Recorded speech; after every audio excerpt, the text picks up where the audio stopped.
এইভাবে যদি একবার এই চিকেন মোমো স্যুপটা আপনারা ট্রাই করেন, আমি কথা দিচ্ছি আমাকে ধন্যবাদ দিতে আপনারা বাধ্য হবেন।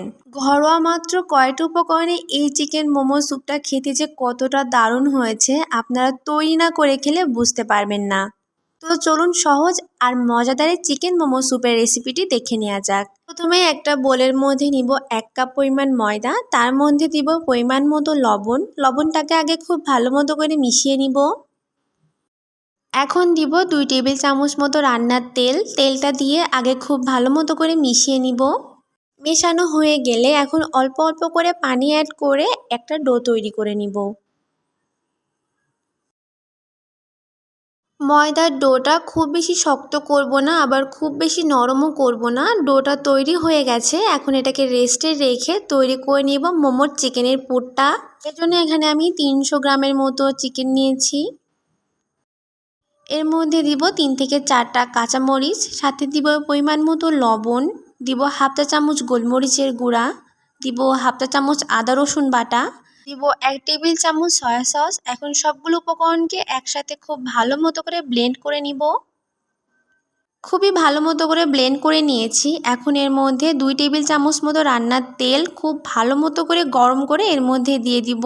এতে করে মোমোটা খেতে অনেক সুন্দর হবে আর এর ফ্লেভারটাও অনেক সুন্দর আসবে। তেলটাকে খুবই ভালো মতো করে চিকেনের সঙ্গে মিশিয়ে নিলেই হয়ে যাবে। এখন যে ডোটা আমরা তৈরি করে রেখেছিলাম তার থেকে বড় দুটো লেচি তৈরি করে নিব। এর থেকে মোমো তৈরি করার জন্য বড় বড় করে রুটি বেলে নিতে হবে। চেষ্টা করবেন এই রুটিটা অনেক বেশি পাতলা করার। এখন একটা কাটারের সাহায্যে এইভাবে করে কেটে নিব। আপনারা চাইলে স্টিলের গ্লাসও ব্যবহার করতে পারেন। এইভাবে গোল গোল করে মোমোর শিট তৈরি করে নিব। একবারেই দেখতে পেলেন কতগুলো মোমো শিট তৈরি হয়ে গেল। এখন আগে থেকে তৈরি করে রাখা চিকেনের পুরটা এর মধ্যে দিয়ে চারপাশে একটু আঙুলের সাহায্যে পানি লাগিয়ে নিব। এখন পছন্দ মতো মোমোর ভাঁজ দিয়ে নিব। যেহেতু আমি এখানে স্যুপ মোমোটা তৈরি করব, তাই এরকম চারকোনা ভাঁজ দিয়ে নিচ্ছি। পাশ থেকে এরকম করে নিয়ে ভাঁজ করে এর চারপাশে এরকম চেপে মুখটা একটু আটকিয়ে দিব। এইভাবে আমি সবগুলো মোমো তৈরি করে নিব। আর এটা হয়তো সবথেকে সহজ ভাঁজ। যারা একেবারেই মোমোর ভাঁজ দিতে পারেন না তারা চাইলে এইভাবে ভাঁজ দিয়ে তৈরি করে নিতে পারেন।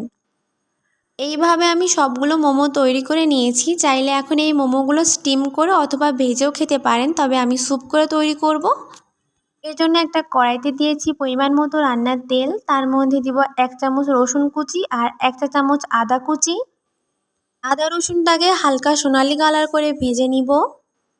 একটা সোনালি কালার চলে আসলে এর মধ্যে এখন আমি অ্যাড করব 3 কাপ মতো পানি। পানির পরিমাণটা অবশ্যই একটু বাড়িয়ে দেওয়ার চেষ্টা করবেন। এখন দিব 2 টেবিল চামচ সয়া সস, 4 টেবিল চামচ দিব টমেটো সস। দিয়ে সসগুলো আগে একটু মিশিয়ে নিব। এরপর অ্যাড করব হাফ চা চামচ গোলমরিচের গুঁড়া, স্বাদ মতো লবণ, আর দিব একটা ম্যাগি মশলা। শুধুমাত্র এই কয়টা উপকরণে এই স্যুপটা খেতে কিন্তু অনেক বেশি মজা লাগবে। সবগুলো উপকরণকে মিশিয়ে নিয়েছি। এখন তৈরি করে রাখা মোমোগুলো এর মধ্যে দিয়ে দিব। সবগুলো মোমো এর মধ্যে দিয়ে দিয়েছি। এখন মিডিয়াম টু হাই হিটে এই মোমো স্যুপটাকে আমি 10 মিনিটের মতো রান্না করে নিব। চুলার আঁচটা মিডিয়াম হাইতে রেখে 8 থেকে 10 মিনিট মতো রাখলেই মোমোগুলো খুব ভালো মতো সেদ্ধ হয়ে যাবে।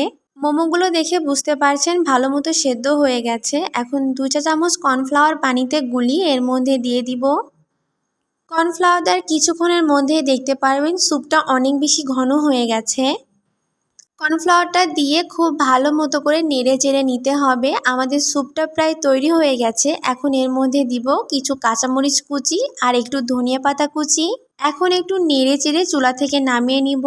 লাস্টের এই কাঁচামরিচ কুচি আর ধনিয়া পাতা কুচিটা অবশ্যই দেওয়ার চেষ্টা করবেন। এতে করে স্যুপের যে ফ্লেভারটা এটা একটা অন্য লেভেলে চলে যায়। এই মোমো স্যুপটা খেতে যে কতটা মজা হয়েছিল আমি আপনাদের বলে বোঝাতে পারবো না। আপনারা একবার খেলে আমাকে ধন্যবাদ দিতে বাধ্য হবেন যে এত সহজেও এত মজাদার একটি রান্না তৈরি করা যায়। ভেতরে চিকেনের পুরটাও একদম পারফেক্টভাবে সেদ্ধ হয়েছে। আশা করি আমার আজকের এই ভিডিওটি ভালো লেগেছে। দেখা হবে নতুন আরেকটি ভিডিওতে। আল্লাহ হাফেজ।